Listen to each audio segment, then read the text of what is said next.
band and you're trying to get your band some exposure, hit me up at villageexchange@gmail.com and I'll show you the details about how to pull that off. You can also jump on Patreon and there is a option on the tiers to be able to get your band reviewed. Yep. Obviously, we can't lie to you, so we can't guarantee a positive review. Get what you get. It's just rubbish. Rubbish. Rubbish. That's British for garbage. My favorite is a community option. $1 at the gate gets you in at Patreon. You get to join an alliance. The alliance joins their points together, and that helps determine what songs that we do. The alliances hang out on Discord. Message me on Patreon to get the link. And they do all kinds of other cool things. They do Minecraft, Dungeons and Dragons. Yeah. It's really a community within the community. Anybody can go into Village, facebook.com/Vin and Sori. There's 160,000+ people on the channel. What's cool about the Discord is that it offers a real opportunity for community connection, friendship, that type of thing. And it's on Discord, so if you're not a Facebook person, it's for you. You start off at $1. Right. Plus you get exclusives. Sori and I are working on a song. So the first 15 seconds of that was on Patreon. Also, at $15 tier and above, when we actually debut the video, they're going to be there live with us. There you are, dear listener. Buy our merch. Buy our merch indeed. A child shall lead them. To buy our merch. All right. Buy our merch indeed. Love for the Dark Arts is next. Yes, dear listener. That's what we've been doing all night. That's the name of the stream. Babe, what's the name of this band? Say this for me. Ephemerald. The name of the song is Lost. This one is their debut album from 2021. Came in second place of my top 25 album list, right after Ghosts of Atlantis. Great variation, as I think you'll hear in this song. Also a melodic death metal band, also from Finland. All right, let's check them out. This is our last song. I'm gonna need a timestamp for that. Yep. Unfortunately, it's our last song. Big homie, Controller of Minds, gang, gang, gang. Big homie, Middle Earth. This is me trying to extend the set because I like you guys, and I haven't been able to talk to. We haven't done a Controller Middle Earth stream in a while. So, plus we had our life blew up on us, which you kind of heard in the previous song. So anyway, we're back. All right, here we go. All right, guys, here we go. This is the final song. Did you read everything? I did. Okay. Let me see if the download took. It did. All right. Emerald. I think it's a combo of ephemeral, ephemeral and emerald. I don't know. All right. Let's do it. Here we go. What's the name of the song again? Lost. Lost. All right, let's see it. Let's see this band.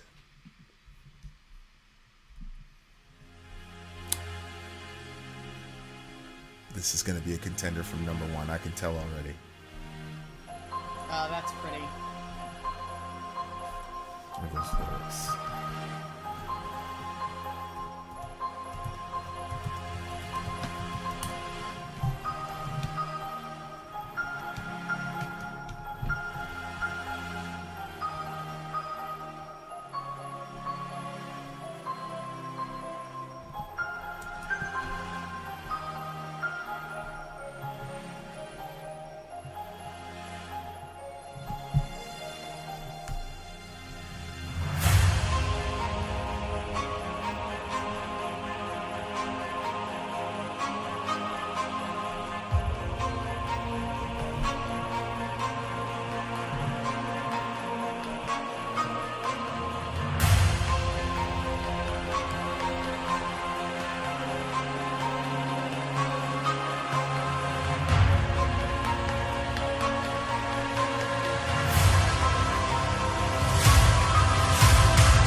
Oh.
What a clean break. That was a clean break. 5 minutes and 3 seconds in show. Yeah, it felt like really short, like 3 minutes. Wow. Okay, that was interesting. That was really like had some really epic sounds to it. Yeah, I was afraid that the lyrical content was not going to match the weight of what they were doing with the buildup, but it did. I mean, it was talking about existential issues, meaning, purpose, all that jazz. Which, to me, I can't stand when it like has this epic sound and then it's talking about just basic shit. Like, you know what I mean? God! But this one was epic, but also the lyrics were matching the epicness, if that's a word. Escaping the truth one cannot justify, breathing in the air that cannot fill the lungs, slaying the same demons night after night, creating a world of lies just to survive. Whew. Ending all of the days in bitter cries, desiring to find a cause that never dies, leaving deeper meanings behind to rot, longing for a second shot. Again, that's a smart line. Longing for a second shot again. Yeah. Yes. Right? Like, that's the thing about people like, oh, give me a second chance. Like, nobody wants a second chance.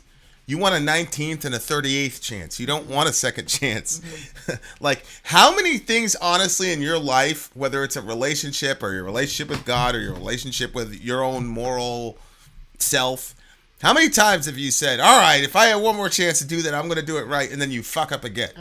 You know what I mean? So, that line made me chuckle. Because mine's always with patience. Yeah. Like next time when I get faced with that situation, I handle that differently. Well, you do. You do when you remember. When you don't remember. Yeah. Then a lot of times it's like the situation passed. I'm like, oh, fuck, I did it again. Here's Hoyle. This won't be a popular opinion, but if you put the drums a little further back in the mix and push the strings forward, that would be awesome. Hoyle, I'm gonna send you a track of ours, and I want to see how you mix it. I'm serious. Can he do you know how to do that? Huh? Does he know how to do it? I mean, some people have opinions about stuff they don't know how to do. You know what I mean? Like, Well, I'm sure if he doesn't know how to do it, he'll respond. when people tell us how to do our channel, and then you find out they don't have a channel. Huh? Like, you know, when people tell us how to do our channel, and then then you find out they don't have a channel. Oh, well, I mean, I'm pretty sure he's got some sort of. I mean, everybody's got GarageBand. I have opinions on what needs to happen in a song, but I don't know how the fuck to do that. Yeah, but I'm not mixing songs. We'll see. We shall see. Although I'm making a music video for Vin. We're making a music video for you guys. Well, it's Vin in the video, but I'm the one that's doing the editing. Oh, is that why we didn't prioritize it?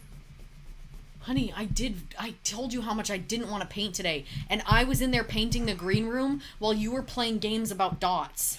So These don't even... lyrics were in the song. I gotta get better headphones. He doesn't know how to do it? No. It's Dwayne. He's the Oh, I know who Dwayne is. Yeah, so he's saying these because he doesn't like barfy vocals. Oh. He's like, these lyrics were in the song. Yes, they were, Dwayne. And look, Rob says he doesn't know how to do it. Nope. Yeah. LOL. Yeah. You can write that in the comments. One of their official videos is. Okay. If only I could have stayed as strong all along as I have always known I can be and avoided all of this misery. These empty rooms, these empty halls, a reminder of all I forestalled, and yet this mouth remains shut, the cycle untouched, and the glimmer of hope lost. I think this is a guy that's dealing with some sort of addiction, and he's not doing very well. I think is what's happening. Breathing in the air that cannot fill the lungs, slaying the same demons night after night, creating a world of lies just to survive. I think you're right. Ending all of the days in bitter cries, desiring to find a cause that never dies, leaving deeper meanings behind the rot. These empty rooms, the empty walls, a reminder of all I forestalled, and yet this mouth remains shut, the cycle untouched, the glimmer of hope lost. If only it could have stayed as strong all along as I've always known I can be and avoided all this misery. Yeah. And I know I should be redeeming the fragments of a broken soul, finding out things one can control, which is something you hear a lot in AA and Al-Anon. You focus on what you can control instead of what you can't control. Mm-hmm. Bending the dour mind under command, rewriting the aversive chapters with firm hand, ending all the days in bitter cries. That's the chorus. Yeah. So it looks like this is a guy that was stuck in a cycle of addiction, lost a lot of shit because of it, and now he's looking back and he's trying to figure out how to rebound in his life when he's lost all these people or whatever due to his addiction. That's what it looks like to me. Yeah. I think it's like when you talk about addiction and like some people want to just put that on like the druggies, you know what I mean? And be like, oh, they're the ones that are addicted. They're the addicts, yeah. But there's so many things that all of us, like if you stop and look at it, there are things in all of our lives that we could point to and say, okay, I'm addicted to this thing because I don't know how I'd be able to stop this or that thing. You know what I mean? Like, right. And I think that if you can look at the principle of that to understand how difficult it is when, like, you know, like for instance, let's say you have an addiction to gambling and you can see that it's not really working for you and that you need to stop, but like you keep doing it, you keep getting sucked into it, but that's not a chemical addiction. Right. Like it's going to be so much more difficult when because okay, like every time I get pregnant, I always end up like getting in this cycle of like, I can't stop with the sugar. So I avoided these ice creams for like the longest time. And then there was a time when we stopped and you got one and I was like, as I was taking it out, I literally, as I was taking the container out and putting it in our car, I was like, this is a bad idea. Because I knew once I put that first one that I was going to be like having a hard time to not eat an ice cream a night. And like, but that's like just, so I think that, you know, like when you're young, that there's words of wisdom to like avoid certain things that could be very destructive to your life. Like, I was reading this story about this person that was, the first time that they tried heroin, they were at this restaurant and like, they thought that it was just going to be like, they would try it once and then never do it again. but they ended up getting like deeply, deeply addicted, and they destroyed 20 years of their life. And then they ended up back, like they had to come full circle and finally get off the drugs. And then they landed back at that same restaurant 20 years later and realized like how much of their life they lost, because they essentially didn't have like a lot. There was nothing to really show, you know, like physically for that part of their life, just like a lot of destruction. So I think that, you know, like when you're young, you can say, hey, avoid certain things because it's going to lead you to an addictive lifestyle and it can destroy your life. But then I think that, you know, you hit a certain age where it's like, okay, you've already made those destructive decisions and you've already got yourself addicted to these certain things.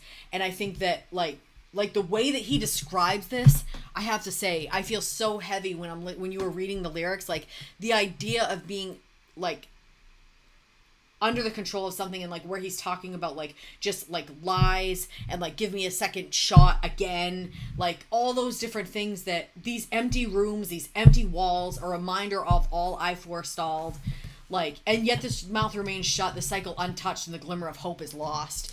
Like, oh my God. Yeah, people are saying like all addictions are essentially chemical addictions, right? Because of dopamine releases and things of that nature. Wow. But from that standpoint, it's like, well, like I was listening to Skip Bayless, for example. He runs, I think, 6 miles a day. And he said he's addicted to it. And he is. Yeah. He gets dopamine release, blah, blah, blah, blah, blah. Yeah. Anybody that knows it knows about the runner's high and all the rest of it. And the ideal situation is to be addicted to things that are going to benefit you. Yeah. Right? So he is addicted to something that's going to elongate his life, increase his quality of life. Yeah. That he doesn't have to lie about and hide. So I get that, but there are some addictions that are good and some addictions that are bad. And the most successful people are people that get addicted to good stuff. That's why you have guys like Michael Jordan, LeBron James, Tom Brady. They're addicted to, like, Tom is obviously addicted to taking care of his body and competing and things of that nature. Now, I would say in Brady's situation, it doesn't create a bunch of lies, etc. Or maybe it does. You have to talk to his family. But, like, maybe it does. Like when he tells Giselle, hey, one more. And she knows that if he loses, he's going to be like, hey, I can't go out like that. I lost. But if he wins, he's going to say, I bet I can do one more. That means I'm at the top of the hill. Yeah. Yeah. Yeah.